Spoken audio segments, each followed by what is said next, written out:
के इस वीडियो के अंतर्गत हिंदी व्याकरण का आपका जो दूसरा रस है उसकी हम परिभाषा इस क्लास में पढ़ने वाले हैं। पिछले वीडियो में हमने श्रृंगार रस किसे कहते हैं उसकी परिभाषा पढ़ी है उदाहरण सहित।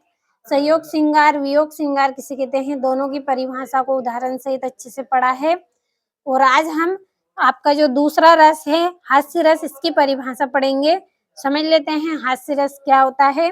हास्य रस का स्थायी भाव क्या होता है, हास्य होता है। हास्य रस का अर्थ होता है कि हंसी उत्पन्न होना।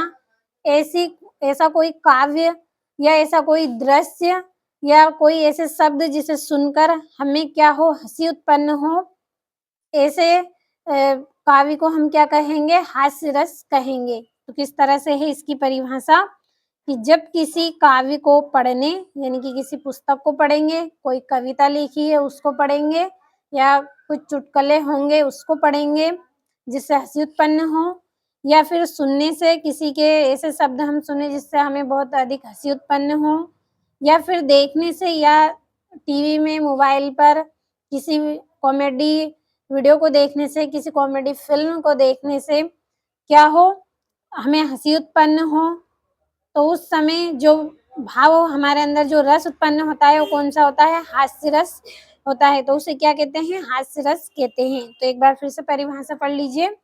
जब किसी काव्य को पढ़ने, सुनने या देखने से हंसी उत्पन्न होती है उसे हास्य रस कहते हैं। तो इसका उदाहरण क्या है इसको भी हम समझ लेते हैं। इसका मतलब क्या है, हंसी उत्पन्न होना। पहले आप वर्ड को समझ ले।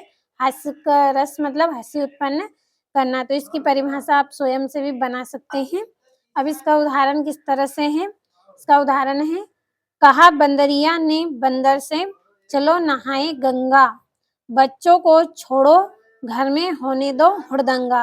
यानी कि बंदरिया बंदर से कह रही है कि चलो हम गंगा नहाने चलते हैं, बच्चों को घर पर छोड़ देंगे, हुड़दंगा होने देंगे, यानी कि वो कुछ भी करें, किस तरह से अगर वो रहना चाहे, किस तरह का माहौल वो रखना चाहते हैं उस तरह के माहौल में उन्हें रहने दें। हम गंगा नहाने चलते हैं, बच्चों को घर पर ही छोड़ देंगे, तो वो हुड़दंगा यहाँ पे करेंगे।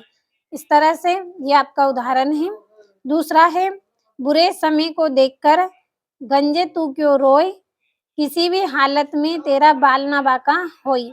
यानी कि देखिए, बुरे समय को देखकर कोई ऐसा व्यक्ति है जिसके सिर पर बाल नहीं है, गंजा है, वह व्यक्ति बुरे समय को देखकर रोता है। तो कोई कहता है उसे कि तू बुरे समय को देखकर क्यों रो रहे हो, तुम्हारे सिर पे तो कोई बाल है नहीं, तो वह बाका होएगा। इस तरह से ये आपका दूसरा यहाँ पे उदाहरण है। दोनों मुहावरे आपके सरल ही हैं।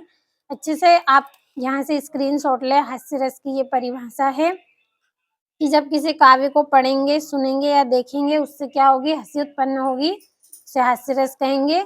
ये उदाहरण है इसका। कहा बंदरिया ने बंदर से, चलो नहाए गंगा, बच्चों को छोड़ो घर में होने दो हुड़दंगा, यानी कि हुड़दंगा उनको करने दो घर में। और बुरे समय को देखकर गंजे तू क्यों रोए, किसी भी हालत में तेरा बाल ना बाका होई। तो